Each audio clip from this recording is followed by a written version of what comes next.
We know the old order is not coming back. We shouldn't mourn it. Nostalgia is not a strategy. Going to be defending Canada. Canada gets a lot of freebies from us, by the way. They should be grateful also, but they're not. I watched your Prime Minister yesterday. He wasn't so grateful. But they should be grateful to us. Argue that middle powers must act together because if we're not at the table, we're on the menu. Canada lives because of the United States. Remember that, Mark, the next time you make your statements. But Canada doesn't live because of the United States. Canada thrives because we are Canadian. By now, the world has seen U.S. President Donald Trump's capacity for tolerating any criticism of him or his administration running the United States. While some leaders soften their tone towards the self-proclaimed king of the United States, another category of leaders, which includes Canadian Prime Minister Mark Carney, isn't one that bends its way, according to the United States' president, to stay in his good books. Just when the world thought Trump was easing his equation with the Canadian Prime Minister by inviting him to join the Gaza Peace Board as a member, PM Carney did something that didn't sit well with President Trump. The U.S. president invited a bunch of world leaders to join his alternate version of the United Nations, the Gaza Board of Peace, to oversee Gaza, with American heavyweights occupying top positions. The board is also expected to work towards maintaining lasting peace in the world with Trump as its chairman. Carney was one of the invitees, but now he is not. The POTUS revoked Canada's invitation to join his newly constituted prestigious Board of Peace, which he inaugurated in Davos, following a very public war of words between the North American neighbors. Please let this letter serve to represent that the Board of Peace is withdrawing its invitation to you regarding Canada's joining, Donald Trump wrote on Truth Social in a post directed at Prime Minister Mark Carney, who drew headlines this week after warning of a possible rupture in the US-led global order at Davos. The board, which grants Trump broad decision-making authority as its chair, is being promoted by the United States as a new international body aimed at resolving global conflicts. But in his post, Trump chose not to explain why he decided to withdraw Canada's invitation. He simply did so because he is the chairman. Even though Trump gave no explanation, it is obvious that Carney's Davos speech got under Trump's skin. Carney told Davos that middle powers like Canada must accept a new reality beyond an American hegemon, warning that compliance would not protect them from major power aggression. Trump took umbrage and mocked Carney during his own speech the following day, saying, "Canada lives because of the United States." Going to be defending Canada. Canada gets a lot of freebies from us, by the way. They should be grateful also, but they're not. I watched your Prime Minister yesterday. He wasn't so grateful. But they should be grateful to us. Canada lives because of the United States. Remember that, Mark, the next time you make your statements. What we did for Israel was amazing, but that's nothing compared to what we have planned for the United States, Canada, and the rest of the world. The Canadian Prime Minister, on January 22nd, pushed back on Trump's provocative claim at the World Economic Forum and responded by saying, "Canada doesn't live because of the U.S. Canada thrives because we are Canadians." Canada and the United States have built a remarkable partnership in the economy, in security, and in rich cultural exchange. But Canada doesn't live because of the United States. Canada thrives because we are Canadian.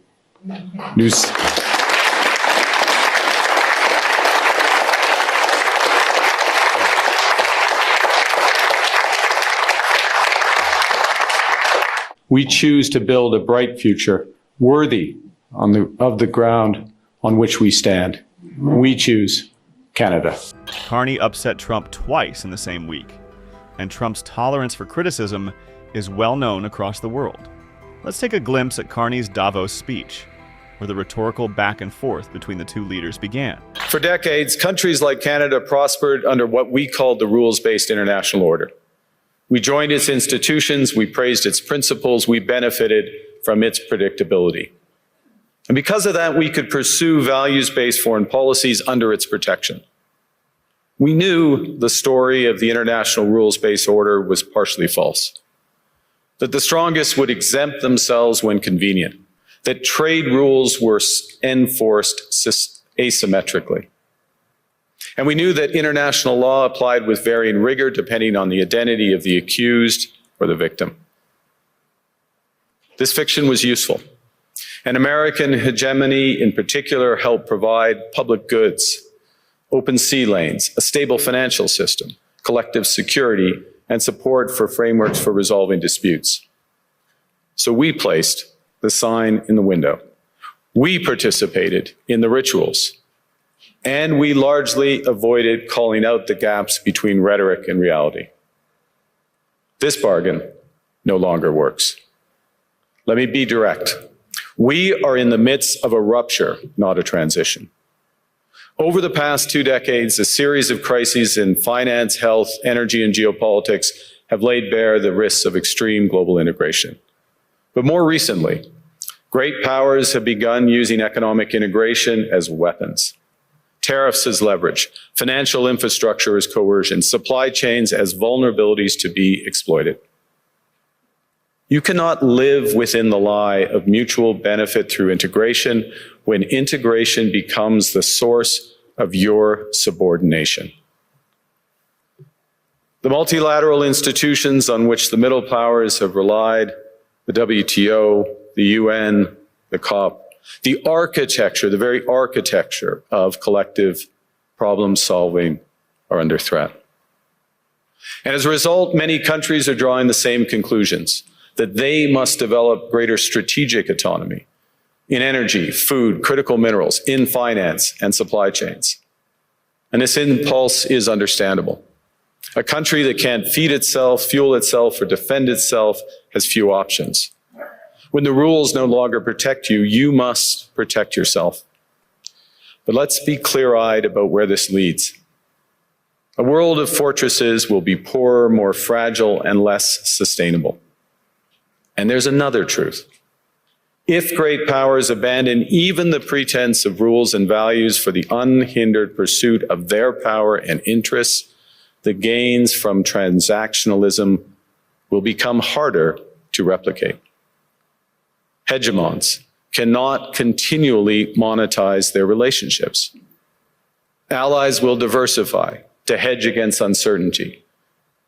They'll buy insurance, increase options in order to rebuild sovereignty. Sovereignty that was once grounded in rules but will increasingly be anchored in the ability to withstand pressure. But when we only negotiate bilaterally with a hegemon, we negotiate from weakness. We accept what's offered. We compete with each other to be the most accommodating. This is not sovereignty. It's the performance of sovereignty while accepting subordination.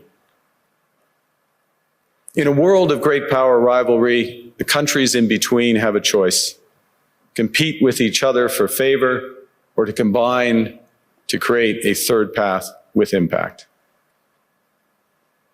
We shouldn't allow the rise of hard power to blind us to the fact that the power of legitimacy, integrity, and rules will remain strong if we choose to wield them together.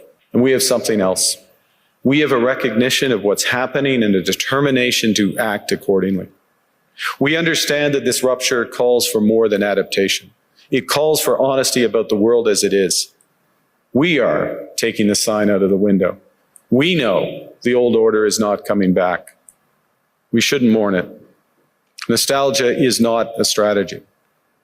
But we believe that from the fracture, we can build something bigger, better, stronger, more just. This is the task of the middle powers.